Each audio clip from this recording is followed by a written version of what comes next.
One of the dishes that we all know and love in Australia is the Turkish pide. There are so many different varieties, and the variety I'm going to do today from our book Anatolia is the 4 cheese and egg pide. To make the dough, we need good quality all-purpose plain flour, either wholemeal flour or a strong baker's flour, half the quantity. Dry yeast from the supermarket is perfectly all right. Bit of sugar and bit of salt. For the ingredients, we need 4 different cheeses. What I'm going to use today is feta, kashar cheese, or if you don't have any kashar cheese, you can use Kefalograviera or you can use provolone as well. I'm using some string halloumi. You can use normal halloumi if you cannot find string halloumi. And finally, today I'm using shanklish. But if you don't have shanklish, which is like a Lebanese, Middle Eastern cheese that is quite dry and piquant taste, or you can use any type of hard blue cheese to give a bit of a sharpness to the dish. We have some banana peppers, 1 tomato, and fresh oregano or fresh thyme. First, we dissolve the yeast in warm water, cup of lukewarm water, and then rest it for 15 minutes. After 15 minutes, all we have to do is then start to do our dough, just a plain flour and a bit of yeast.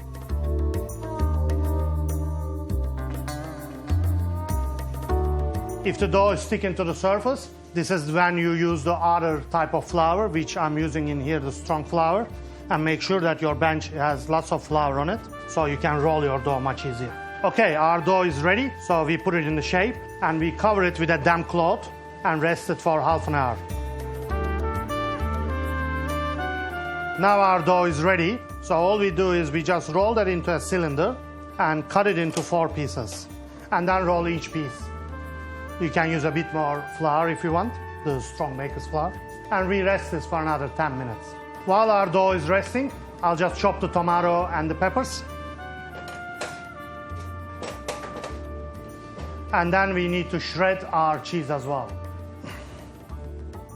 Chop a bit of fresh oregano into it and mix all of that together. All right, our ingredients are ready. Each of these doughs would make 1 pide. So now what we do is we need to open it up. So again, using some extra flour on the surface, just open it up first with your hands. Then you can use a pin roller and open it to thin, like 1 centimeter to even less, half a centimeter. And open it up to like around 30 centimeters, as you can see. You need to have some melted butter to brush, and then your cheese and oregano mixture, and your chopped tomatoes, 2 or 3 of them. And in between, I placed the red banana peppers. Now the tricky bit is to fold over the corners and give it a pide shape. So fold it over, just about 1 to 2 centimeters, and fold the other flap up and twist the corners so that you have a perfect bowl shape. I brush a bit more butter on the top, and our pide is ready to go into the oven. Of course, I'm lucky at the restaurant, I have a stone oven, but what you can do at home, you have to use pizza stone to make the pide, and you need to make sure that it is really hot, so don't forget to put it in there when you are warming your oven to its maximum temperature. So what we're gonna do is we're gonna cook it for 5 minutes, check it, take it out, break the egg inside, and put it in for another 5 minutes.